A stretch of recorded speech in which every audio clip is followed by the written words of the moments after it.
Bismillahirrahmanirrahim. Alhamdulillah Rabbil alamin. Wa asyhadu an la ilaha illallah wahdahu la syarikalah. Wa asyhadu anna Muhammadan abduhu wa rasuluhu sallallahu alaihi wa ala alihi wa ashabihi wattabi'ina lahum bi ihsanin ila yaumiddin wa sallama tasliman katsiran amma ba'd.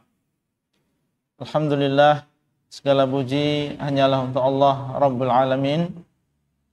Dialah yang memiliki nama-nama yang husna dan sifat-sifat yang ulia, dan darinya lah seluruh nikmat yang zahir maupun yang batin.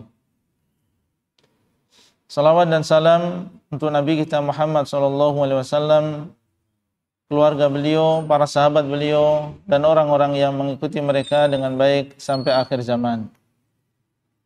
Bapak Ibu sekalian, jamaah Masjid Al-Muttaqin, para peserta kajian Ahad pagi yang dimuliakan oleh Allah. Insyaallah kita lanjutkan bersama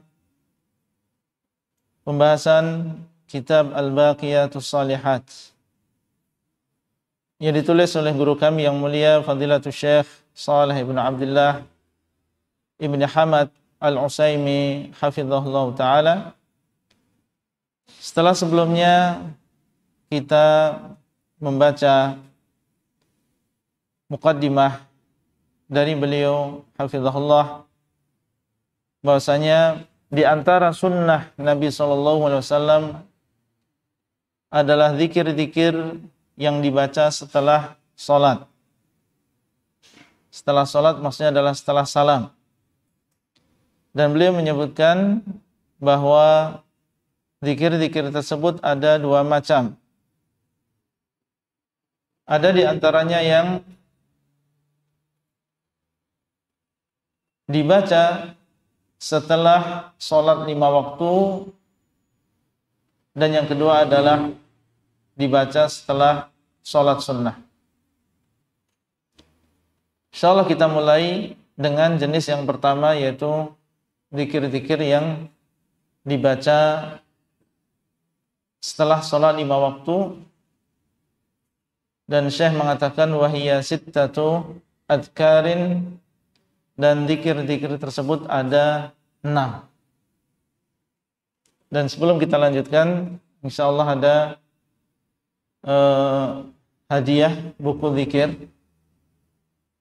Tapi karena jumlah yang terbatas, kita berikan kepada yang sudah sepuh dulu ya, bapak-bapak dulu. Nanti kalau ada sisa baru yang muda. Ya. Silahkan dibagikan Zakaria. Ya. Bukunya di situ.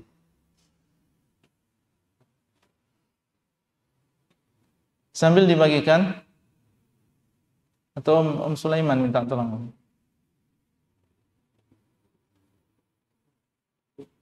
Yang bapak-bapak dulu ya.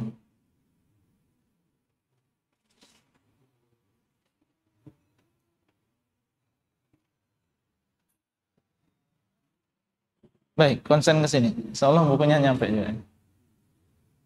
Wahiyya sittatu azkarin. Zikir-zikir setelah sholat 5 waktu itu ada 6. Ada 6 zikir. Beliau menyebutkan angka di sini supaya memudahkan kita untuk mengingat. Enggak langsung mengatakan zikir setelah sholat yang pertama, yang kedua, yang ketiga, dan seterusnya. Tapi terlebih dahulu mengatakan sittatu adkar, ada 6 jenis. Ada 6 zikir. Dan Nabi SAW dalam beberapa hadisnya menggunakan cara seperti ini. Beliau menyebutkan angka sebelum menyebutkan apa yang dimaksud. Misalnya beliau mengatakan ijtanibu as-sab'al mubiqat. Habis. Ya.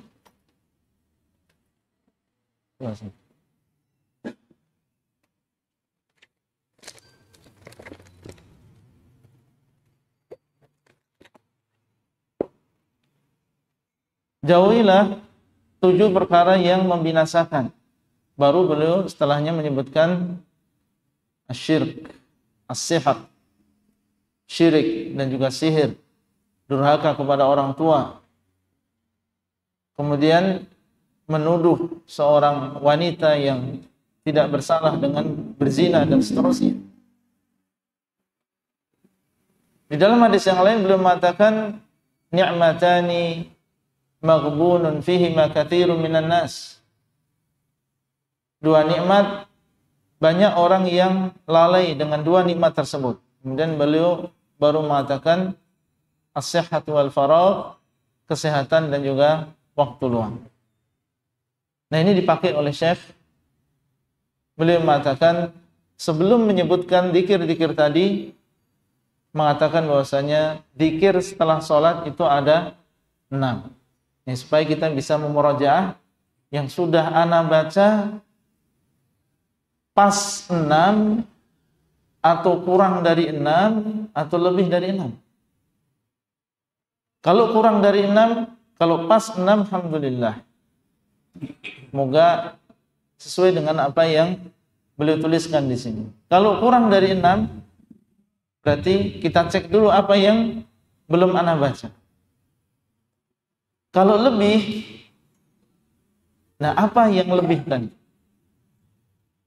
Kalau memang kita kembali kepada dalil, ternyata yang lebih tadi dalilnya tidak sahih, ya jangan kita baca. Atau dalilnya sahih akan tetapi tidak menunjukkan bahwasanya itu dibaca setelah sholat 5 waktu. Ya, jadi terkadang dalilnya memang tidak sahih, sehingga Syekh pun tidak menyebutkan itu di dalam kitabnya. Atau terkadang dalilnya sahih akan tetapi ternyata tidak menunjukkan bahwasanya zikir tadi disyaratkan dibaca setelah sholat 5 waktu, dibaca di waktu yang lain. Nah, untuk yang pertama, kemungkinan yang pertama dalil tersebut tidak sahih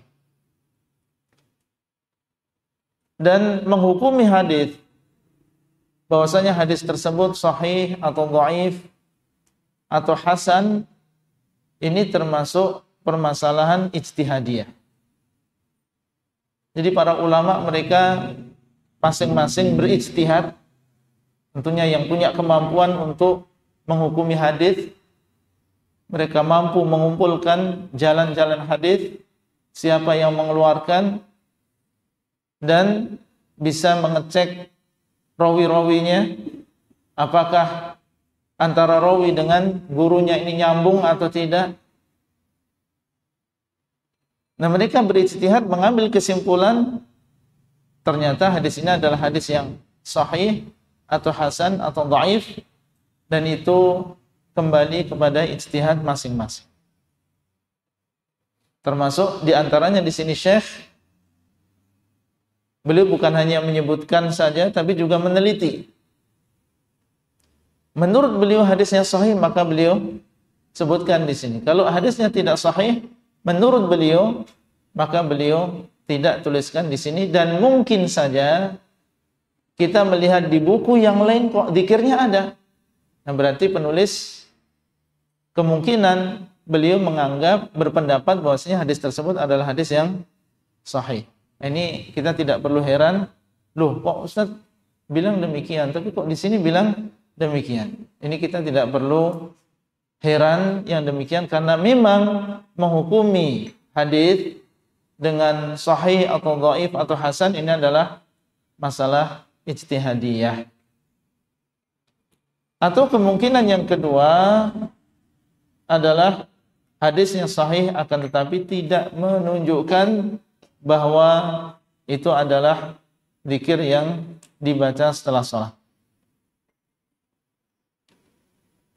Ucapan beliau, wahiyya sittatu adhkar, dan dia adalah 6 zikir. 6 zikir ini, Bapak Ibu sekalian,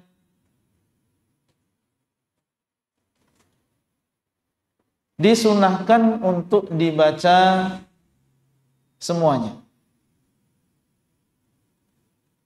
Bukan berarti kita memilih satu di antara 6 ini. Kenapa demikian? Para ulama menjelaskan apa yang datang dari Nabi SAW. Terkadang ada yang dibaca satu saja, tidak boleh lebih dari satu. Beliau mengajarkan misalnya doa istiftah. Doa istiftah itu banyak. Ada Allahumma ba'id baini wa baina khataayaya. Ada doa istiftah yang dibaca ketika salat malam, Allahumma rabbas Jibril wa Mikail wa Israfil fatiras samawati wal ard aliman ghaibi wasyahadah anta tahkumu baina ibadika fima kanu fihi yakhtalifun ihdina atau ihdini lima ikhtalafa fihi minal haqq innaka tahdi man tasha'u ila siratin mustaqim. Dan zikir-zikir istiftah yang lain atau doa istiftah yang lain. Nabi SAW terkadang membaca zikir yang ini, terkadang membaca zikir yang satunya. Diajarkan semuanya kepada umat. Seandainya kita memilih salah satunya, maka kita sudah mengikuti sunnah Nabi SAW. Dan tidak boleh kita menjamak. Nah, dalam zikir ini yaitu doa istiftah, tidak boleh kita menjamak. Artinya kita menghafal 3 jenis istiftah, kemudian kita baca dalam satu waktu. Ini bukan sunnah. Karena Nabi SAW hanya membaca satu saja. Sunnahnya terkadang kita membaca itu, terkadang kita membaca yang lain. Supaya sunnah Nabi SAW ini tetap hidup, orang tetap mengenal zikir, doa-doa istiftah tadi. Karena kalau kita mencukupkan satu, apalagi dari kecil itu yang dihafal, ada orang lain yang membaca doa istiftah yang lain, kita anggap ini aneh, atau bahkan diingkari, atau bahkan disesatkan. Nah, ini keliru. Ya, jadi doa istiftah banyak lafadznya dari Nabi SAW. Kenapa di sini hanya satu saja? Karena dalam sebuah hadis Nabi SAW disebutkan oleh Abu Hurairah, kana Rasulullah SAW idza istaftaha as-salata sakata hunaihah. Nabi SAW apabila membaca istiftah di dalam salat, beliau diam hunaihah. Hunaihah itu maksudnya sebentar sekali. Ini menunjukkan apa? Menunjukkan bahwasanya beliau hanya membaca satu jenis istiftah. Faqultu bi abi anta wa ummi ya Rasulullah, ma taqulu fi sukutika baina at-takbiri wal qiraah. Bapak dan ibuku sebagai tebusannya wahai Rasulullah, apa yang engkau baca ketika engkau diam antara takbir dengan membaca Al-Fatihah? Apa yang kau baca? Maka beliau mengatakan, aku membaca Allahumma ba'id baini wa baina khataayaya kama ba'adta bainal masyriqi wal maghrib. Allahumma naqqini min khataayaya kama yunaqqa ath-thawbul abyadu minad danas. Allahumma ighsilni min khataayaya bil thalji wal ma'i wal barad. Diriwayatkan oleh Al-Imam An-Nasa'i di dalam Sunan beliau. Ini menunjukkan ya sakata hunaihah, beliau diam dalam waktu yang sebentar, berarti hanya satu jenis zikir saja yang beliau baca saat itu. Nah, di sana ada zikir yang dibaca dan bisa dijamak. Kalau tadi kan hanya satu ya. Doa istiftah banyak, tapi yang dibaca cuma satu. Ada yang diajarkan oleh Nabi SAW semuanya, dan ternyata sunnahnya dibaca semuanya. Contohnya adalah zikir setelah sholat ini. Kenapa bisa demikian? Karena kita kembali kepada dalil juga. Kalau istiftah tadi menunjukkan bahwasanya beliau hanya satu, karena beliau diam sebentar. Adapun setelah sholat, ketika Nabi SAW mengajarkan istighfar setelah sholat, kemudian Allahumma antas salam wa minkas salam, dan seterusnya, zikir-zikir tersebut bisa dijamak. Karena waktu setelah sholat ini adalah waktu yang luas. Waktu yang luas, berbeda dengan istiftah yang dibaca antara takbir dengan membaca Al-Fatihah. Jadi sunnahnya 6 zikir ini Bapak Ibu sekalian dibaca semuanya. Baik, kalau mampunya cuma astagfirullah, astagfirullah saja, tidak masalah. Kalau memang kemampuan kita hanya itu, atau di saat itu kita ada keperluan, sehingga kita cuma duduk sebentar membaca istighfar 3 kali. Setelahnya kita membaca zikir-zikir tersebut dalam keadaan kita berjalan, tidak masalah. Ya, sambil membaca zikir tadi ketika kita berjalan ke rumah. Ya, intinya bahwasanya zikir-zikir tadi disunahkan untuk dibaca semuanya. Baik, masuk kita pada zikir yang pertama. Satu persatu kita lihat bagaimana amalan kita. Yang pertama adalah al-istighfaru thalathan. Yang pertama adalah membaca istighfar 3 kali. Membaca istighfar 3 kali. Apa dalilnya? Dalilnya adalah sebuah hadis yang diriwayatkan oleh Imam Muslim. An Thauban, dari Thauban, qala kana Rasulullah sallallahu alaihi wasallam idzan sarafa min salatihi istaghfara thalathan.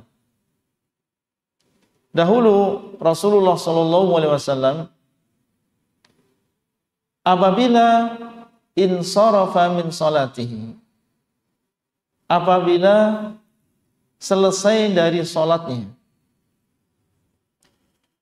Kata insarafa min salatihi, selesai dari salatnya, kalau kita melihat dalil itu ada 2 kemungkinan. Kemungkinan yang pertama, insarafa min salatihi maksudnya adalah selesai salat setelah salam. Insaraf artinya adalah ya selesai. Dalam sebuah hadis Nabi SAW mengatakan, man shalla ma'al imami hatta yansarif kutiba lahu qiyamul lailah. Barang siapa yang salat bersama imam sampai dia selesai, maksudnya sampai dia salam. Dan maksudnya adalah salat malam, salat tarawih. Maka ditulis baginya pahala salat selama 1 malam penuh. Syaratnya salat bersama imam, salat tarawih sampai selesai. Hatta yansarif maksudnya adalah sampai selesai, sampai salam yang terakhir. Ini insiraf dengan makna selesai. Terkadang insarafa di dalam hadis maksudnya adalah beliau beranjak dari tempat duduknya, yaitu berdiri meninggalkan tempat duduknya. Itu dinamakan dengan insiraf juga.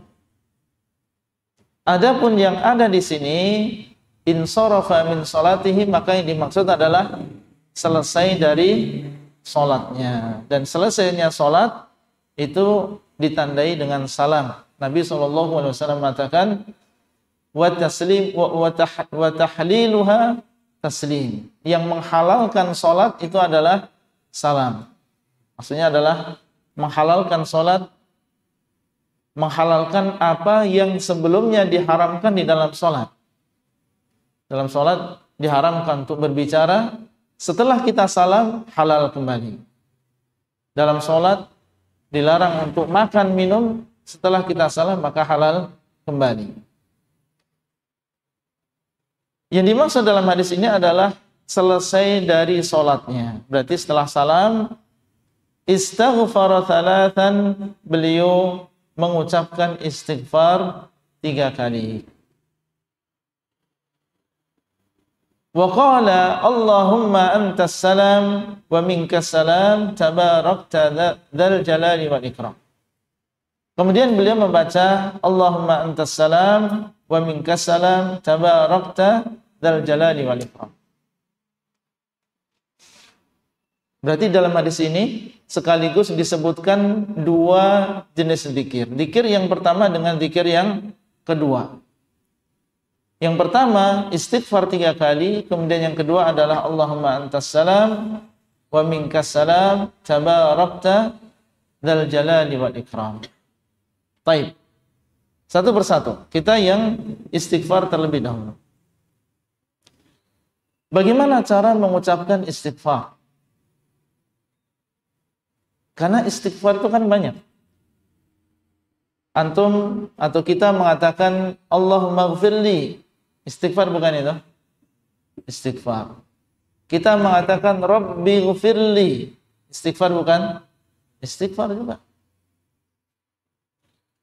Di sini hanya disebutkan istaghfara thalathan. Beliau beristighfar 3 kali. Tidak disebutkan bagaimana ucapan istighfar beliau. Syekh mengatakan di sini, wa akmaluhu, istighfar yang paling sempurna itu adalah mengucapkan astaghfirullah wa atubu ilaih. Istighfar yang paling sempurna adalah mengucapkan astaghfirullah wa atubu ilaih. Jadi setelah kita membaca, setelah kita salam, mengatakan astaghfirullah wa atubu ilaih, astaghfirullah wa atubu ilaih, astaghfirullah wa atubu ilaih. Baik, beliau mengatakan yang paling sempurna. Dasarnya apa? Sebuah hadis yang diriwayatkan oleh Imam Muslim dari Aisyah radhiyallahu taala anha, bahwasanya Rasulullah sallallahu alaihi wasallam dahulu yukthiru min qauli subhanallahi wa bihamdihi astaghfirullah wa atubu ilaih.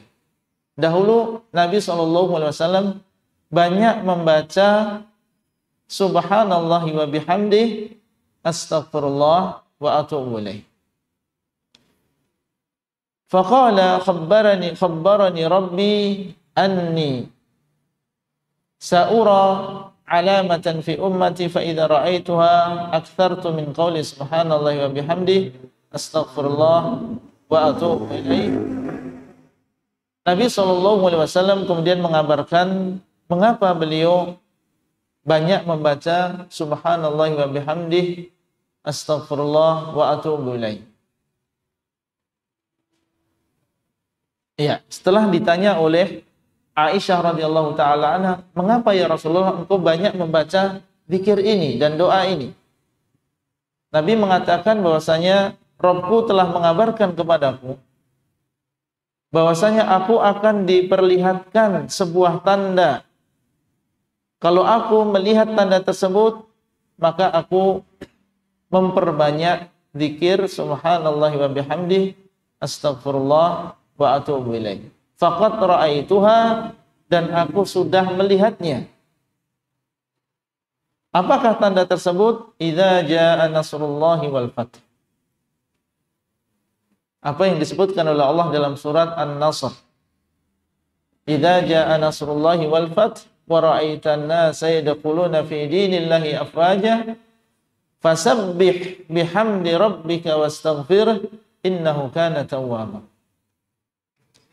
Kalau engkau sudah datang kepadamu pertolongan Allah dan juga pembukaan, yaitu dibuka kota Mekah dan manusia masuk ke dalam agama Islam, engkau melihat manusia masuk ke dalam agama Islam dalam keadaan mereka berbondong-bondong. Ya, karena setelah Mekah orang-orang Quraisy masuk Islam, Ini orang-orang Badui yang mereka tinggal di pegunungan, dan mereka sejak dulu kiblatnya ya orang-orang Quraisy. Ya, mereka menghormati orang-orang Quraisy, mengagungkan mereka. Ketika Nabi SAW membawa Islam, mereka yang tinggal di pegunungan tadi nunggu. Orang Quraisy gimana ini sikapnya? Ketika mereka mendengar bahwasanya orang Quraisy masuk Islam semuanya pada tahun 8 Hijriah, maka mereka tidak ragu lagi untuk menampakkan dan menyatakan keislaman mereka. Datanglah mereka, utusan-utusan mereka ke Madinah, menyatakan keislaman mereka. Wa ra'aitan nas yadkhuluna fi dinillahi afwaja. Setelah itu apa? Kalau engkau sudah melihat yang demikian, fasabbih bihamdi rabbika wastaghfir. Maka bertasbihlah bihamdi rabbik. Bertasbihlah dengan memuji Allah, memuji Rabbmu. Makanya beliau mengatakan tadi apa? Subhanallahi wa bihamdi. Kemudian Allah mengatakan wastaghfir, dan memohonlah ampunan kepada Rabbmu. Makanya beliau tambah astaghfirullah wa atubu ilaih. Innahu kana tawwaba, karena sesungguhnya Allah dialah yang Maha memberikan taubat. Jadi ada istighfar, ada taubat. Beliau mengatakan lengkapnya subhanallahi wa bihamdi astaghfirullah wa atubu ilaih. Beliau sallallahu alaihi wasallam, Bapak Ibu sekalian, sangat melaksanakan apa yang ada di dalam Al-Qur'an. Allah mengatakan fasabbih bihamdi rabbika wastaghfirh innahu kana tawwaba, dilaksanakan oleh Nabi sallallahu alaihi wasallam. Makanya beliau banyak membaca di akhir kehidupan beliau subhanallahi wa bihamdi astaghfirullah wa atubu ilaih. Nah, ini memang seharusnya demikian. Seseorang membaca Al-Qur'an itu untuk diamalkan. Kalau kita ingin melihat akhlak Nabi, maka Al-Quran itulah akhlak Nabi SAW. Kana khuluquhul Quran, kata Aisyah. Dahulu akhlaknya Nabi SAW adalah Al-Quran. Kenapa demikian? Karena beliau sangat mempraktikkan apa yang ada di dalam Al-Quran. Jadi kalau ingin bertanya, bagaimana sebenarnya akhlak Nabi? Bacalah Al-Quran. Disitulah semuanya akhlak Rasulullah SAW. Berdasarkan hadis ini, Syekh menguatkan bahwasanya yang paling sempurna adalah mengucapkan astaghfirullah wa atubu ilaih. Ini menurut beliau hafizahullah berdasarkan hadis ini. Baik, wa adnahu, dan yang paling singkat. Dan yang paling singkat di antara ucapan istighfar adalah mengatakan astaghfirullah. Ini yang sering kita baca. Kita mengatakan astaghfirullah, astaghfirullah, astaghfirullah. Tidak masalah. Itu adalah lafaz yang paling singkat. Di dalam hadis tadi, seorang perawi hadis yang meriwayatkan hadis tadi, dia adalah Walid, berkata kepada gurunya. Murid bertanya kepada gurunya, karena gurunya yang meriwayatkan hadis ini, gurunya adalah Al-Auza'i, Abdurrahman bin Amr Al-Auza'i, seorang ulama dari Syam. Beliau yang meriwayatkan hadis tentang bahwa Nabi SAW beristighfar setelah sholat 5 waktu. Maka muridnya bertanya, karena istighfar ini lafadznya banyak. Kaifal istighfar? Bagaimana cara beristighfar? Nah, ini menunjukkan bahwasanya murid-murid zaman dahulu semangat mereka untuk menuntut ilmu. Kalau memang mereka belum memahami sebuah perkara dan itu diamalkan atau membuahkan amal, maka mereka bertanya. Ketika mereka mendengar Nabi SAW beristighfar setelah sholat, lafaz istighfar kan banyak. Bagaimana? Apa yang saya baca? Coba saya tanya kepada guru saya karena beliau yang meriwayatkan hadis ini. Mungkin beliau ada ilmunya. Kaifal istighfar? Bagaimana cara beristighfar? Qala taqulu astaghfirullah astaghfirullah. Al-Auza'i mengatakan engkau mengucapkan astaghfirullah astaghfirullah. Nah, berarti di sini beliau mengajarkan satu di antara lafaz istighfar, bukan berarti istighfar setelah sholat itu hanya ini saja. Ini adalah lafaz yang paling pendek. Jadi terkadang seorang guru, dia ditanya oleh muridnya, dan beliau meringkas jawaban. Bukan berarti jawabannya hanya itu saja. Datang seseorang minta diajarkan doa yang bagus. Doa yang bagus banyak. Udah gini aja, antum baca Rabbana atina fid dunya hasanah wa fil akhirati hasanah wa qina adzabannar. Jangan dianggap bahwasanya doa yang bagus hanya itu saja. Banyak doa-doa yang jami' yang diajarkan oleh Nabi SAW. Nah, di sini Al-Auza'i mengajarkan satu di antara lafaz istighfar, astaghfirullah. Di sana ya, karena memang tidak ada penentuan lafaz istighfar. Ada di antara ulama, kalau kita baca sebagian literatur, mereka mengajarkan lafaz istighfar astaghfirullah al-hayyal qayyum. Astaghfirullah al-hayyal qayyum. Ada lagi yang mengajarkan astaghfirullah al-aliyyal azim. Kenapa mereka bisa berbeda-beda seperti itu? Karena memang tidak ada penentuan dari Nabi SAW lafaz istighfar tersebut. Baik, kalau yang di buku yang dibagikan tadi apa bunyinya? Hah? Astaghfirullah. Ya, karena berdasarkan ucapan Al-Auza'i tadi. Seandainya kita membaca astaghfirullah saja boleh. Astaghfirullah, astaghfirullah, astaghfirullah. Bapak Ibu sekalian, Ustaz, kenapa kita setelah sholat kok membaca astaghfirullah? Kita kan habis sholat. Sholat kan ibadah, bukan maksiat. Kalau orang tidak sengaja dia melihat sesuatu yang diharamkan, astaghfirullah, jelas sebabnya. Atau dia mengucapkan ucapan yang tidak baik, kemudian mengatakan astaghfirullah, jelas sebabnya. Tapi ini sholat 5 waktu. Kita takbir, tasbih, berdoa, sujud, rukuk, kita membaca astaghfirullah. Ya, para ulama menjelaskan bahwasanya seorang muslim bagaimanapun dia berusaha untuk sempurna di dalam ibadah sholatnya, pasti di sana ada kekurangan. Sholat kita, iya memang kita rukuk, sujud, sholat, mendengarkan Al-Quran, cuma terkadang pikirannya kemana-mana. Ada niat yang tidak baik, ada perilaku yang tidak baik di dalam sholat kita. Ini juga membutuhkan istighfar. Sehingga seseorang setelah sholat yang dibaca pertama kali adalah istighfar. Jadi terkadang istighfar itu dibaca setelah melakukan amal soleh. Di antara faedahnya, karena di dalam amal soleh kita banyak kekurangan.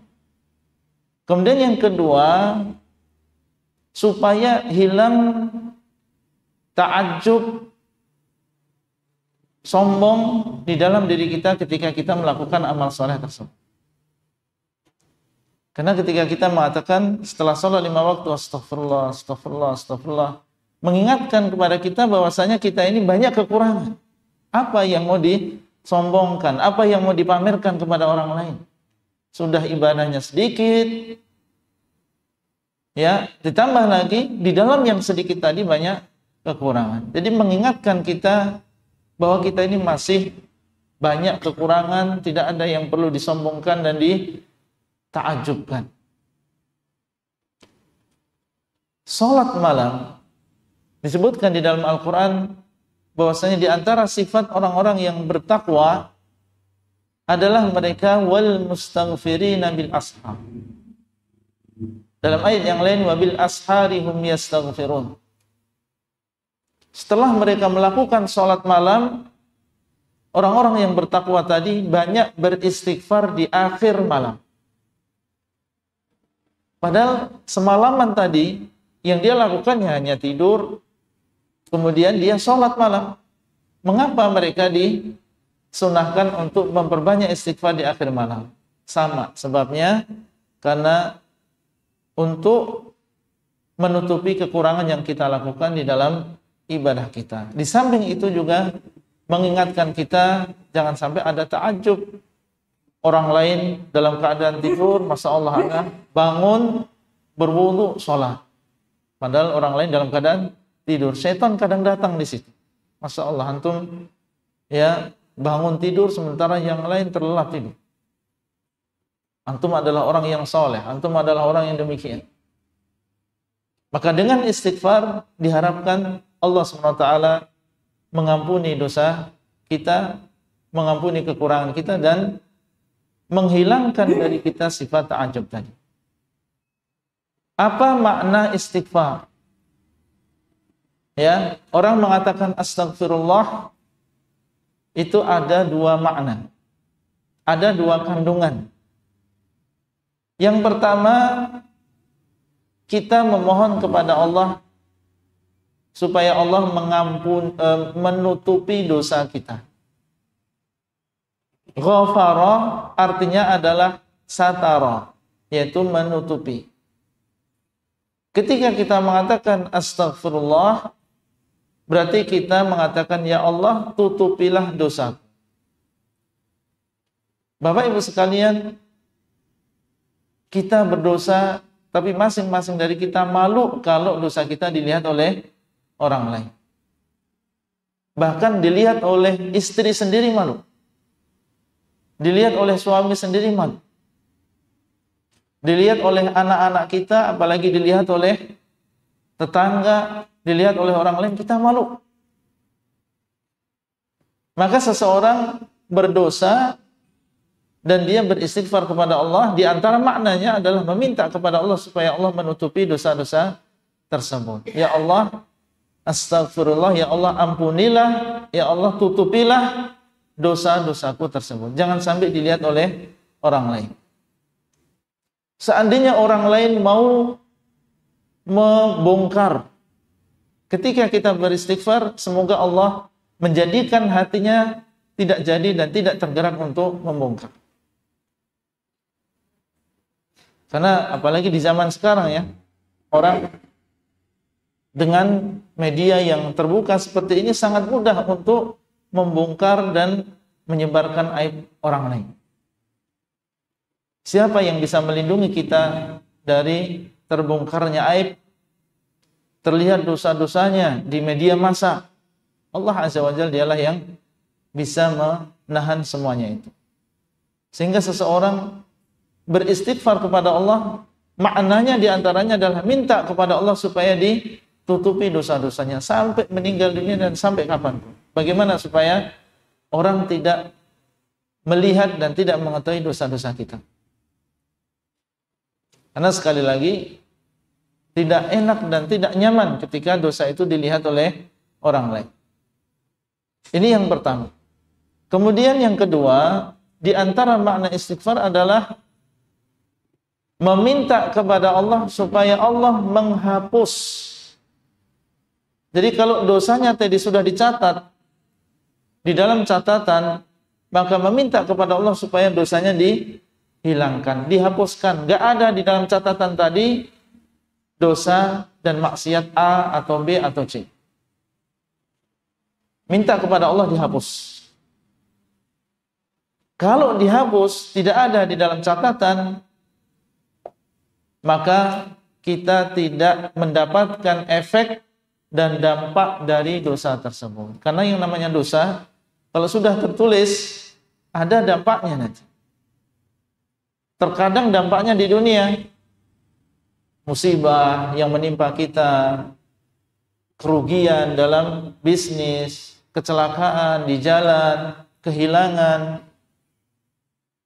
Itu sebenarnya adalah efek dan dampak dari dosa. Ma nazalal bala'u illa bidzamb. Kata Ali bin Abi Thalib, tidaklah turun sebuah musibah kecuali karena dosa. Dan Allah SWT mengatakan, wa ma asabakum min musibatin fabima kasabat aydikum wa ya'fu an katsir. Dan musibah apa saja yang menimpa kalian, maka itu adalah dengan sebab perbuatan dosa-dosa kalian. Wa ya'fu an katsir, dan yang Allah maafkan itu banyak.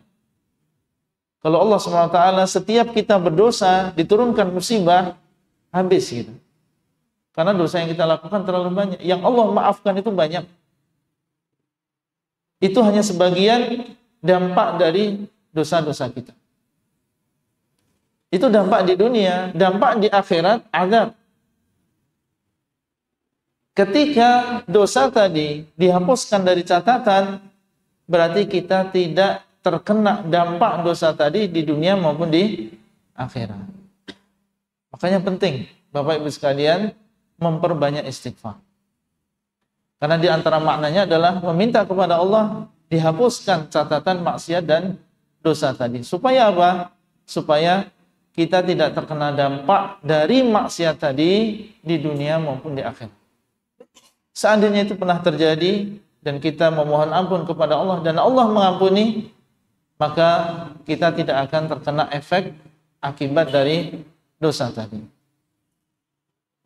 Nah, tentunya makna tadi dan pahala istighfar tadi hanya akan didapatkan bagi orang yang membaca istighfar dan dia memahami maknanya. Karena dalam hadis Nabi SAW menyebutkan bahwa Allah tidak menerima doa orang yang lalai. Ngomong, berdoa, meminta kepada Allah, tetapi apa? Tidak memahami maknanya. Astagfirullah, astagfirullah, astagfirullah. Dan gak ada keinginan dalam dirinya untuk memohon ampun kepada Allah. Itu hanya sekedar zikir kebiasaan yang dia baca setelah sholat 5 waktu. Tidak ada pemahaman terhadap zikir tadi. Ya, sehingga ini perlu kesungguhan. Ya, setelah sholat kita membaca astagfirullah, astagfirullah, astagfirullah, dan kita pahami maknanya. Astagfirullah wa atubu ilaih, astagfirullah wa atubu ilaih, astagfirullah wa atubu ilaih. Baik. Itu berkaitan dengan zikir yang pertama, karena waktunya sudah habis. Tinggal 5 menit lagi, mungkin kita gunakan untuk tanya jawab. Nah, ya. Alhamdulillah, Berapa? Mohon penjelasan Ustaz. Ya. Terkait dengan bacaan sir. Mohon penjelasan Ustaz terkait dengan bacaan sir. Ya. Baik saat zikir maupun bacaan dan sholat. Ya. Apakah diperbolehkan dengan hukum penggelapan diri dan bibir saja tanpa takut? Ya. Sir, yang dimaksud dengan sir adalah tidak memperdengarkan kepada orang lain. Tidak memperdengarkan kepada orang lain. Lawan dari sir adalah jahar. Jahar maknanya adalah memperdengarkan kepada orang lain. Jadi seandainya seseorang menggerakkan bibir dan tidak memperdengarkan itu kepada orang lain, maka ini sudah dinamakan dengan sir. Ya, sudah dinamakan dengan sir. Nah, insyaallah nanti akan ada pembahasan secara khusus apakah membaca zikir-zikir ini disunahkan dengan jahar atau dengan sir. Nah, ya. Silakan. Ya. Ya.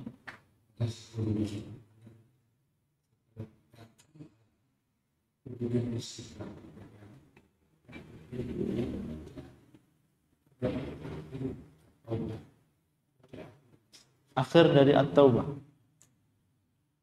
Yang di posisi duduk tidak ini bagaimana? Ya. Dia yang bebas zikir setelah Nah, yaitu setelah istighfar ada sekali kali baca berbagai kali guru kali ini saya baca dalam ya, ya, barakallah. Tentang masalah apa yang dilakukan setelah seseorang sholat. Kemudian di sana ada tambahan membaca akhir dari surat At-Taubah. Setahu saya yang demikian tidak sahih dari Nabi SAW. Yang bunyinya adalah wa huwa rabbul arsyil azim. Alaihi tawakkaltu wa huwa rabbul arsyil azim. Ini tidak sahih dari Nabi SAW. Iya, karena yang namanya ibadah jelas kita perlu dasar. Apakah dilakukan oleh Nabi SAW atau tidak? Di sepengetahuan saya, membaca akhir dari surat At-Taubah setelah sholat ini bukan termasuk sunnah Rasulullah SAW.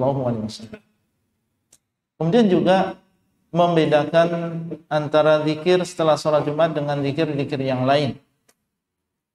Ini juga perlu dalil, karena sholat Jumat ini adalah pengganti dari sholat zuhur di hari Jumat, dan dia adalah termasuk yang diwajibkan. Maka pada asalnya setelah sholat Jumat yang kita baca sama dengan setelah kita melakukan sholat, ya zikir-zikir yang kita baca setelah melakukan sholat-sholat yang lain.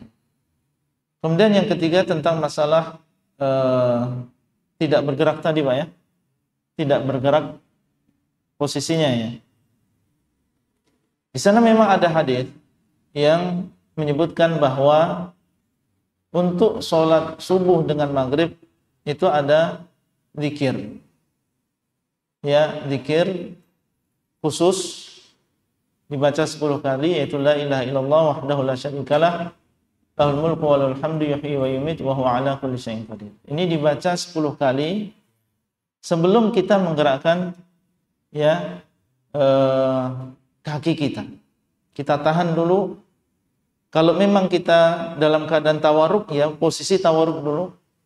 Kalau kita dalam keadaan iftirash, ya iftirash dulu. Ditahan sampai kita membaca zikir ini. Baru setelah itu kita bergerak, bersila, silakan.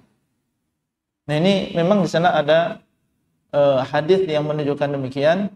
Cuma kalau kita melihat apa yang disebutkan oleh Syekh di dalam kitab ini, beliau sepertinya memandang bahwasanya hadis ini tidak sahih, atau beliau memandang bahwasanya ini bukan untuk bukan sholat 5 waktu. Nanti kita lihat kembali tentang hadis ini. Tapi kalau kita melihat penjelasan Syekh, apa yang beliau sebutkan di sini adalah berdasarkan hadis yang sahih, atau dia berdasarkan hadis yang sahih dan menunjukkan bahwasanya itu dibaca setelah sholat 5 waktu. Kalau tidak disebutkan oleh beliau, ada kemungkinan hadis yang dhaif, atau kemungkinan dia sahih tetapi tidak menunjukkan bahwasanya itu dibaca setelah sholat 5 waktu.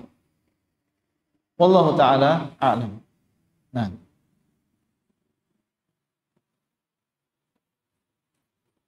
ya, saya kira cukup. Insyaallah sampai di sini, dan kita lanjutkan biidznillah setelah 2 pekan. Barakallahu fikum. Sallallahu ala nabiyyina Muhammadin wa ala alihi wa sahbihi ajma'in. Assalamualaikum warahmatullahi wabarakatuh.